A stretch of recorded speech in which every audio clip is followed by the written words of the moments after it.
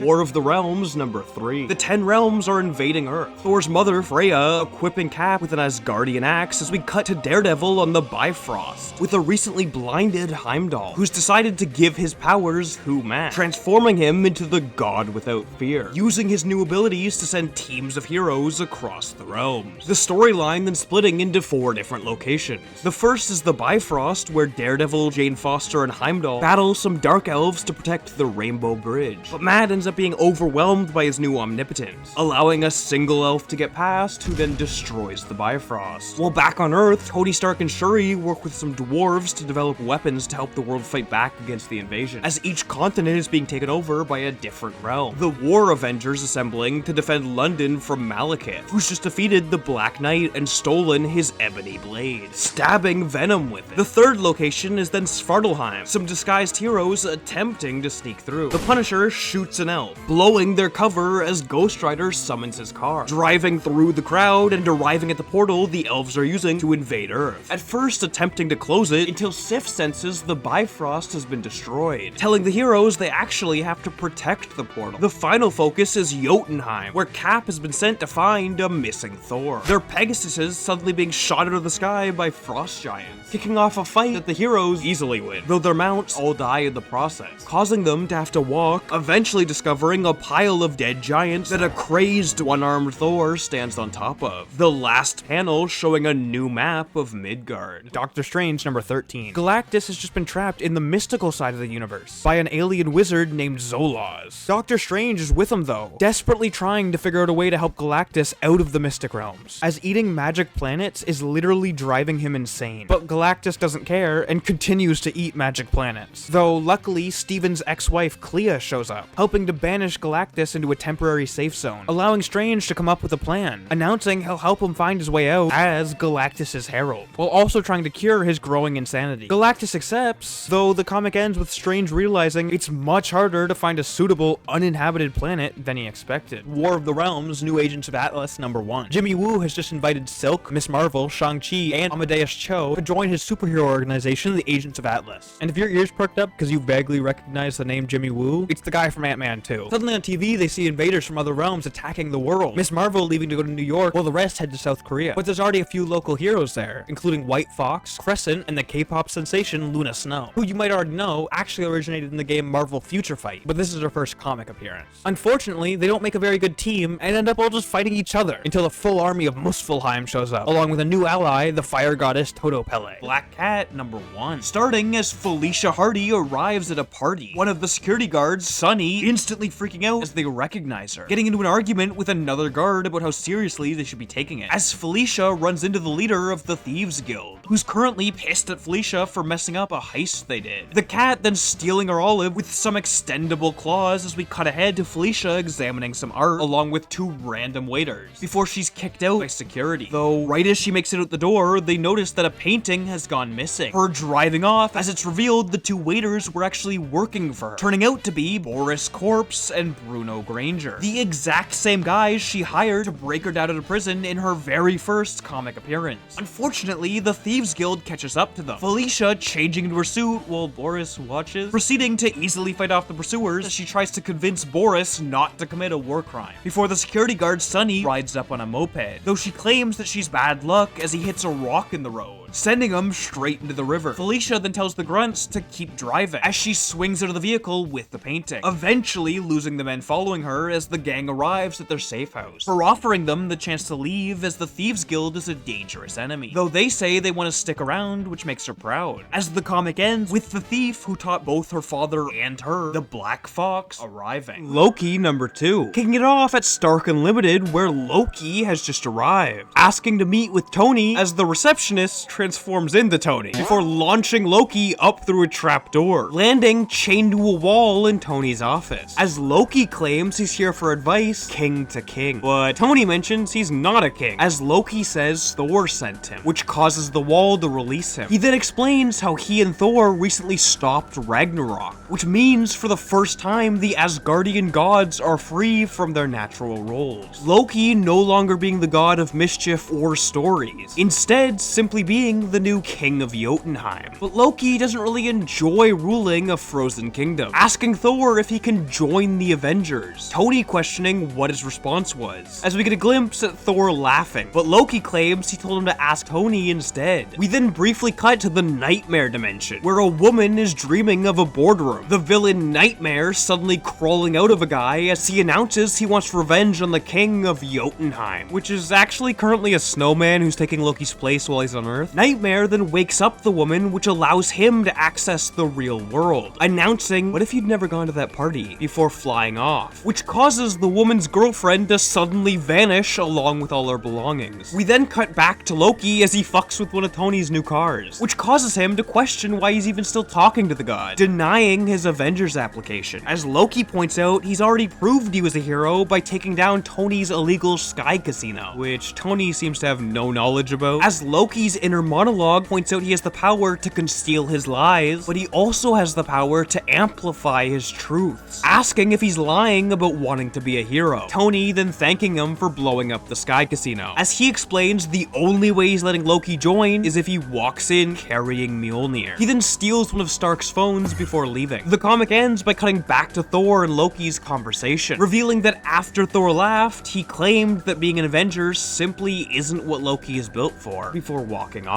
A voice mentioning that Thor is lying, saying there's only one real god, time, asking the new god of nothing if he's ready to find out who he truly is. Loki mentioning he's normally on the other side of deals with the devil, but going along with it, being sucked into a bookshelf where he relives his entire life, before landing in the House of Ideas. Doctor Strange number 17. The universe is about to be completely erased, the only things left in existence being Eternity and Doctor Strange. But it turns out Strange made a deal with Mephisto, freezing the universe in time just before it's fully disappeared, allowing Strange to perform the most complex surgery he's ever done, rebuilding the entire universe, while also trying as hard as he can to not alter the timeline. Except there's one small thing he does alter, going back to the day the alien wizard Zolaz appeared at his home, asking how Earth has managed to defeat Galactus countless times. In the original timeline, Strange fought Zolaz, which caused Galactus to be trapped in the Mystic Realms, which caused the end of the universe. But in this new timeline, Strange instead talks to the wizard, revealing the only way to defeat Galactus is to make a deal with Galactus. The comic ending with Zolaz becoming Galactus' herald, in return for him sparing his home planet. Powers of X number 4, which starts off with Magneto and Professor X breaking into Mr. Sinister's castle, which is filled with clones of himself. They eventually reach the one in charge. Well, they think he's the one in charge until the real leader shoots him in the head. They start to talk about forming some kind of group as we cut to the living island Krakoa. Professor X has brought Doug Ramsey, aka Cypher, who, fun fact, is currently merged with my boy Warlock, to communicate with Krakoa, because Cypher's mutant ability is to be able to speak any language. Apparently that includes Islandese, don't say it. So Krakoa is able to explain its history, how it originally started as a bigger island named Okara, but a long time ago a demon named Amenth used his sword to rip the island in half and start terrorizing the land. Eventually though, the first mutant Apocalypse shows up to fight him off, defeating him by pushing one of the islands into the demon's dimension and closing the portal on him, leaving his horsemen to guard it. The island that stayed on Earth became Krakoa, and the island that got sealed away is Araco. The comic ends with Professor X telling Cypher to get to work on a way to translate the island's speak so everyone can understand it, because he's got big plans for the place. Marvel Zombies Resurrection number 1. Some of Earth's smartest heroes have noticed Galactus' corpse floating towards Earth, gathering a huge team to go check it out, quickly noticing a person inside his mouth, and sending most of the group in to investigate. Unfortunately, it turns out the person they saw was a zombified Captain Marvel, attacking the group before Magic slices her in half, though Magic is quickly grabbed by a zombie